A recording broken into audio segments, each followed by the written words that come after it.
Hi guys, welcome back to the another Q&A video. Already మన ఛానల్లో ఒక Q&A video ఉంది. ఇది సెకండ్ పార్ట్. సో మన సబ్స్క్రైబర్స్ అడిగిన కొన్ని ఇంట్రెస్టింగ్ క్వశ్చన్స్కి ఆన్సర్ చేస్తూ ఈ వీడియోని అయితే చేస్తున్నా. సో ఎక్కడ స్కిప్ చేయకుండా చూస్తారని ఆశిస్తున్నా. సో ఇంకా లేట్ చేయకుండా వీడియోలోకి దూకేద్దాం. అంతకంటే ముందు మన ఛానల్కి కొత్తగా వచ్చినట్టయితే ఇప్పుడే లైక్ చేసి, షేర్ చేసి, సబ్స్క్రైబ్ చేయండి. ఇంకా మన ఛానల్కి చాలా తొందరగా సబ్స్క్రైబర్స్ని తీసుకురావడానికి ట్రై చేస్తారని, నన్ను బాగా సపోర్ట్ చేస్తారని కోరుకుంటున్నా. మరి లేట్ చేయకుండా ఇంకా మీరు అడిగిన ఇంట్రెస్టింగ్ క్వశ్చన్స్ ఏంటో చూద్దాం. Question number 1, Thor versus Wanda. So థోర్కి వాండాకి కంపారిజన్ చేయమని ఈ బ్రో అయితే అడిగాడు. ఈ వీడియో అయితే లిటరల్లీ చాలా లేట్గా వచ్చింది, ఏమనుకో మాకు బ్రో. సో థోర్కి మరియు వాండాకి ఫైట్ అయితే పెడదాం.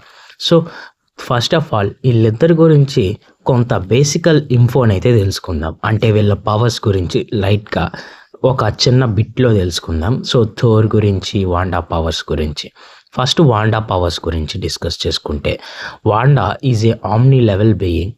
అంటే ఇట్ మీన్స్ తను చాలా పవర్ఫుల్. వాండాకి psychic abilities like telepathy, telekinesis, teleportation, ఇంకా reality manipulation, regeneration, healing, energy blast, energy manipulation వంటి యూనికల్ ఎబిలిటీస్ అయితే ఉంటాయి. అలాగే వాండా తలుచుకుంటే రియాలిటీని లార్జ్ స్కేల్లో మ్యానిపులేట్ చేయగలదు. అలాగే వాండా కేఆస్ మ్యాజిక్ని మాస్టర్ చేసిన ఫ్యూ మెంబర్స్లో తను కూడా ఒక మెంబర్. అండ్ అలాగే వాండాకి ఇంకా చాలా రకాల ఎబిలిటీస్ ఉంటాయి. లైక్ రియాలిటీ ర్యాపింగ్, అంటే రియాలిటీ ఉన్నది లేనట్టు మ్యానిపులేట్ చేయగలరు. ఇంకా థోర్ గురించి చూసుకున్నట్లయితే, థోర్ గాడ్ ఆఫ్ థండర్. థోర్కి స్టార్మ్ బ్రేకర్, మ్యూలియర్ అని 2 వెపన్స్ అయితే ఉంటాయి. ఈ 2 weapons very deadly powerful weapons in Marvel అని చెప్పుకోవచ్చు. లిటరల్లీ ఈ వెపన్స్ చాలా అంటే చాలా పవర్ఫుల్. థోర్ అండ్ వాండా దాన్ని ఈజీగా ఓడించే వెపన్స్ ఇవి. ఇంకా థోర్ దగ్గర ఉన్న ఈ మ్యూలియర్ అండ్ స్టార్మ్ బ్రేకర్ థోర్కి అటాకింగ్ అండ్ డిఫెన్స్కి బాగా యూజ్ అవుతుంది. అలాగే థోర్కి గాడ్ బ్లాస్ట్ అనే ఎబిలిటీ ఉంటుంది. దీంతో ప్లానెట్స్ని డిస్ట్రాయ్ చేయగలడు. ఇంకా థోర్కి ఉన్న లేటెస్ట్ అండ్ పవర్ఫుల్ ఎబిలిటీ అంటే అది వారియర్ మ్యాడ్నెస్. అంటే హల్క్కి కోపం పెరిగితే అలా పవర్ పెరిగిద్దో ఇది అలాగే. సో వీళ్ళిద్దరు పవర్స్ గురించి తెలుసుకున్నాక మరి లేట్ చేయకుండా కంపారిజన్ని స్టార్ట్ చేసేద్దాం. సో థోర్ వర్సెస్ వాండా కంపారిజన్లో ఖచ్చితంగా గెలిచేది థోర్ అయితే కాదు, వాండా. ఏంట్రా వాండా పాప అందంగా ఉందని వాండా పాపే గెలిచిద్ది అని చెప్పేస్తున్నావా? నువ్వు వాండా ఫ్యానా అని అడగమాకండి. నిజంగా వాండా అనే గెలిచిద్ది. ఎందుకంటే వాండాకి డార్క్ హోల్డ్ నాలెడ్జ్ ఉంది. ఇది ప్రత్యేకంగా నేను కొంతమంది మార్వెల్ ఫ్యాన్స్కి చెప్పక్కర్లా, వాళ్ళకి బాగా తెలుసు. Question number 2, Ultron versus Brainiac. So దీన్ని కామెంట్ చేసింది ఈ బ్రో. సో ఈ వీడియో కూడా చాలా డిలే అయితే వచ్చింది. సో ఈ వీడియో కూడా కొంచెం లేట్గా వచ్చింది, సారీ బ్రో. సో ఇంకా అల్ట్రాన్ వర్సెస్ వాండా గురించి, అల్ట్రాన్ వర్సెస్ బ్రేనియాక్ గురించి తెలుసుకునే ముందు మీకు అల్ట్రాన్ గురించి తెలుసు, కానీ బ్రేనియాక్ ఎవరో తెలియదు. బ్రేనియాక్ ఎవరంటే మనకి సూపర్ మ్యాన్ స్పీషియస్ అయిన క్రిప్టానియన్స్ అయితే ఉంటారుగా. మనకి మ్యాన్ ఆఫ్ స్టీల్ మూవీలో వాళ్ళు పూర్తిగా చచ్చిపోయినట్టు చూపించారు, కానీ కొంతమంది క్రిప్టానియన్స్ అయితే ఒక ప్లానెట్ మీద సర్వైవ్ అవుతారు. అయితే ఆ క్రిప్టానియన్స్ని పీడించుకు తింటూ యూనివర్స్కి థ్రెట్స్ని తెస్తూ సూపర్ మ్యాన్కి విలన్గా మారుతాడు. ఇంకా అల్ట్రాన్ గురించి ప్రత్యేకంగా చెప్పక్కర్లా. టోనీ స్టార్క్ క్రియేట్ చేసిన one of the thread like AI in the MCU అని చెప్పుకోవచ్చు. ఇంకా అల్ట్రాన్కి బ్రేనియాక్కి ఫైట్ జరిగే ముందు వీళ్ళ పవర్స్ గురించి తెలుసుకుందాం. వీళ్ళ పవర్స్ కొంచెం సిమిలర్గానే ఉంటాయి. Like technology manipulation, technopathy, hacking, AI creation, metal manipulation, మెటాపాలసిస్ and technopathical hacking, electrokinesis, electro destruction, energy blast, energy absorption, suit రిజాక్షన్ వంటి పవర్స్ చాలా వరకు సేమ్గా ఉంటాయి. బట్ బ్రెయినియాక్ యాంటీ లైఫ్ ఈక్వేషన్ని కూడా ఛేదించాడు. అండ్ చెప్పాలంటే ఈజీగా అల్ట్రాన్ని ఓడించేయగలడు. So winner is Brainiac. Question number 3, Goku SSJ4 form గురించి ఎక్స్ప్లెయిన్ చేయండి. సో చాలామంది కన్ఫ్యూజ్ అవుతున్నారు. డ్రాగన్ బాల్ GTలో ఏమో గోకు SSJ4 ఏమో బ్లాక్ కలర్ హెయిర్లో ఉంటుంది, కానీ ఇక్కడ డైమాలో చూసుకుంటే రెడ్ కలర్ హెయిర్లో ఉంటుంది. అసలు గోకు SSJ4 అంటే ఏంటి? లిటరల్లీ గోకు SSJ4 గురించి చెప్పాలంటే, గోకు SSJ4 అనేది చాలా పవర్ఫుల్. అంటే ఇది బ్లూ ఫామ్ కంటే కూడా లిటరల్లీ 100 టైమ్స్ పవర్ఫుల్. వామ్మో! తలుచుకుంటేనే షేక్ ఆడిపోస్తుంది. ఇది గోకు ఫామ్స్లో one of the powerful form. ఇంకా గోకు బ్లాక్ హెయిర్గా ఉండాల్సిన సూపర్ సైయాన్ 4 ఎందుకని డైమాలో రెడ్ హెయిర్గా ఉందంటే యాక్చువల్లీ అది సూపర్ సైయాన్ 4కి అప్గ్రేడ్ వర్షన్. ఇంకా క్వశ్చన్ నెంబర్ 5, నల్కి వేరియంట్స్ ఉంటారా ఉండరా? బ్రో ఖచ్చితంగా ఉండరు. ఖచ్చితంగా అంటే ఖచ్చితంగా ఉండరు. చాలామంది వెనమ్ 3లో నల్ని చూసి నల్ కూడా one of the multiversal character కాబట్టి తనకి కూడా వేరియంట్స్ ఉంటారు, సో ఫ్యూచర్లో నల్ వేరియంట్స్ని చూడొచ్చు అని ఆశపడుతున్నారు. కానీ అక్కడ కొంపముంచే సోనీ వాళ్ళు ఉన్నారు కాబట్టి అస్సలు అవ్వదు. అండ్ కామిక్స్ ప్రకారంగా నల్కి అయితే వేరియంట్స్ ఉండరు. ఎందుకు ఉండరు అని అంటే ఈజీ ఆన్సర్, నల్ బిగ్ బ్యాంగ్కి ముందు పుట్టారు. ఎస్, నల్ బిగ్ బ్యాంగ్ కంటే ముందు ఎగ్జిస్ట్ అయి ఉన్నాడు.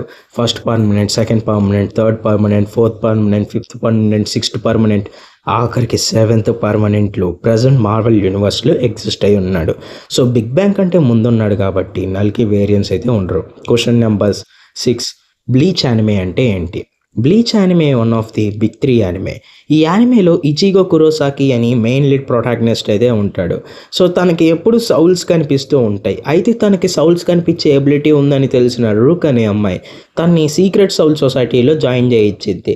అండ్ ఆ సీక్రెట్ సౌల్ సొసైటీలో జాయిన్ అయిన తర్వాత ఇచిగో కురోసాకి జర్నీ ఎలా ఉందో అని యానిమేలో చూపిస్తారు. ఈ యానిమేలో ఉన్న ఫిల్లర్ ఎపిసోడ్స్ చాలా ఎక్కువ.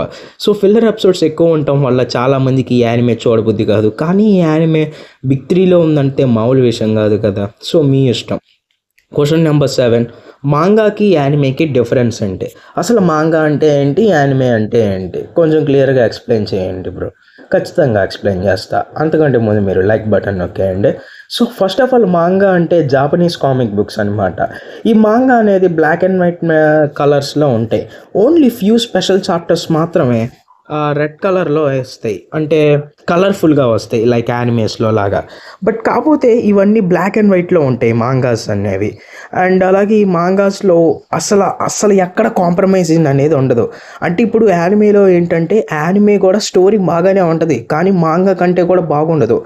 యానిమేలో అయితే కొన్ని సెన్సార్ సీన్స్ అయితే ఉంటాయి, లైక్ బ్లడ్ సీన్స్ కానివ్వండి, హెవీ బ్లడ్, హెవీ వైలెన్స్ చూపించకూడదు, ఎందుకంటే వేరే కంట్రీస్కి రెస్ట్రిక్షన్స్ ఉంటాయి. కానీ మాంగాలో అయితే ఏం ఉండదు, ఎందుకంటే అది జపాన్లోనే రిలీజ్ అయింది ఆర్ కొంతమంది నచ్చిన వాళ్ళు చూస్తారు కాబట్టి. Next question number 8, filler episodes అంటే ఏంటి, కెనాన్ ఎపిసోడ్స్ అంటే ఏంటి యానిమేస్లో? So first of all canon episodes గురించి మాట్లాడుకుందాం. కెనాన్ ఎపిసోడ్స్ అనేవి మనకి 2 టైప్స్లో ఉంటాయి, మాంగా కెనాన్, యానిమే కెనాన్.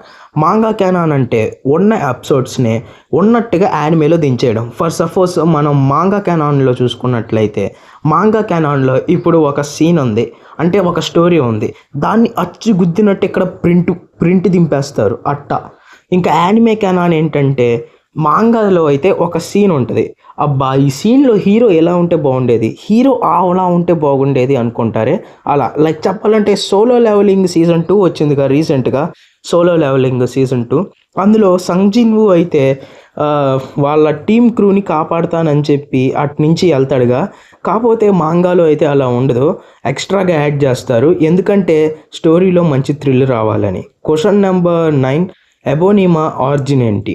అదే infinity war and end game మూవీస్లో రచ్చలేపుతాడే, మన డాక్టర్ స్ట్రేంజ్ని కూడా పిండి పిప్పి చేస్తాడే, అతడే ఎబోనిమా. సో దీన్ని అడిగింది ఎల్విన్ బ్రో. సో తను అడిగిన దానికి అయితే ఆన్సర్ చేద్దాం. సో ఎబోనిమా వచ్చేసరికి ఎబోనిమాకి పెద్దగా ఆరిజిన్ స్టోరీ అయితే ఉండదు. ఎబోనిమా కథ చెప్పాలంటే చిన్నప్పుడు తన ప్లానెట్లో వాళ్ళు తననే పెద్దగా పట్టించుకునేవారు కాదు.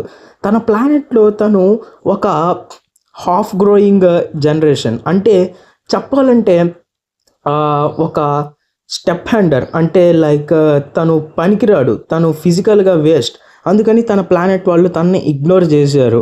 సో కాబట్టి తన ప్లానెట్ మీద ద్వేషం పెరిగింది. తర్వాత మన థానోస్కి అయితే దొరికాడు. తర్వాత మన థానోస్తో కలిసి బ్లాక్ ఆర్డర్ టీంలో జాయిన్ అయ్యాడు. ఇంకా ఎబోనిమా పవర్స్ గురించి నేను ప్రత్యేకంగా చెప్పక్కర్లా. ఎబోనిమాకి టెలికైనసిస్, టెలిపతి, టెలిప్రొజెక్షన్ వంటి పవర్స్ ఉంటాయి. అండ్ షుమాగోరత్ గురించి తెలిసిన అతి కొద్ది పర్సన్స్లో తిను ఒకడు. అండ్ ఇగో ది లివింగ్ ప్లానెట్తో కూడా ఫైట్ చేసే స్టామినా ఉంది. హోల్ బ్లాక్ ఆర్డర్ టీమ్ని కూడా ఒకసారి కిల్ చేసి అంత పవర్ఫుల్. అండ్ అలాగే తనని లోకి క్యారెక్టరైజేషన్తో పోలుస్తారు, అంటే లోకి క్యారెక్టరైజేషన్తో పోలుస్తారు.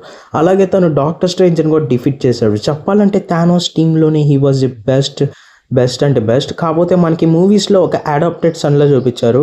బట్ కామిక్స్ ప్రకారంగా చూసుకున్నట్టయితే మన ఎబోనిమా థానోస్కి ఒక టీమ్మేట్, కానీ మూవీస్ ప్రకారంగా తను ఒక అడాప్టెడ్ సన్. తన ప్లానెట్ వాళ్ళు తన్ని ఇగ్నోర్ చేయడం వల్లే చెడ్డోళ్ళ మారాడు. అందుకనే ఒక కొటేషన్ ఉంది చెప్పాలంటే, ఆ quotation villains are not born, villains are made. ఇది పర్ఫెక్ట్ ఎగ్జాంపుల్ అని చెప్పొచ్చు ఎబోనిమాకి. సో ఎబోనిమా పవర్స్ మీకు ప్రత్యేకంగా చెప్పక్కర్లేదు, తను టెలికైనసిస్లో మాస్టర్. అండ్ ఎబోనిమా ఆర్జిన్ స్టోరీ అయితే ఇంతే గైస్, పెద్దగా అయితే ఏం లేదు. క్వశ్చన్ నెంబర్ 9, అసలు ఎవరు డెత్ స్ట్రోక్? ఈ డెత్ స్ట్రోక్ అంటే ఎవరు? డీసీలో అయితే డెత్ స్ట్రోక్ అని క్యారెక్టర్ అయితే ఉంటాడు.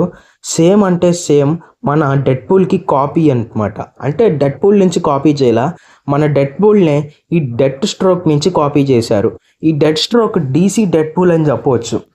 ఈ డెత్ స్ట్రోక్ గురించి చెప్పాలంటే, ఇతడికి డెడ్పూలు పక్కన పెడితే డెడ్పూలు వీడు ఒకేలా ఉంటారు. సేమ్ అంటే సేమ్, వీళ్ళ పేర్లు కూడా ఒకేలా ఉంటాయి. లైక్ డెడ్పూల్కి వ్లేడ్ విల్సన్ పేరు కదా, ఇతడి పేరు స్లేడ్ విల్సన్. అండ్ అలాగే వీళ్ళిద్దరి స్టోరీ ఆల్మోస్ట్ ఒకేలా ఉంటుంది. వీళ్ళిద్దరి మీద ఒక ఆపరేషన్ చేయడం వల్ల వీళ్ళిద్దరికి పవర్స్ అయితే వస్తాయి. Last question, Black Adam versus super man.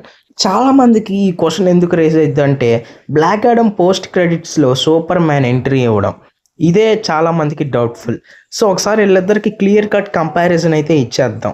So Black యాడమ్కి సూపర్ మ్యాన్కి వన్స్ కంపారిజన్ అయితే చేద్దాం. సో బ్లాక్ యాడమ్కి సూపర్ మ్యాన్కి కంపారిజన్ చేసి చూస్తే ఖచ్చితంగా బ్లాక్ యాడమే గెలుస్తాడు.